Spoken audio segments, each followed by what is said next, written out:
இப்ப எதுக்கு அவனை கேக்குறீங்க? எதுக்காக கேக்குறமா? உன் மகன் பண்ண காரியத்துக்கு அவனை தேடி கண்டுபிடிச்சு அவன் தலையை எடுக்கல. மஞ்சமலை,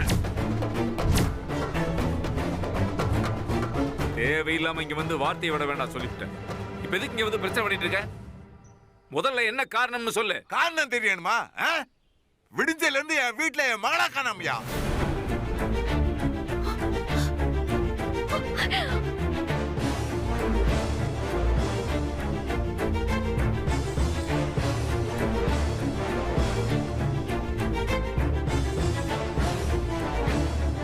இன்னைக்கு காலையில முகூர்த்தத்துல என் மகளுக்கு கல்யாணம் வச்சிருந்தேன். என் மகளுக்கு கல்யாணம் ஆக போகுதுன்னு சொல்லி வீட்டுல எல்லாரும் சந்தோஷமா இருந்தோம். விடிஞ்சதுக்கு அப்புறம் என் மகளை காணாமையா?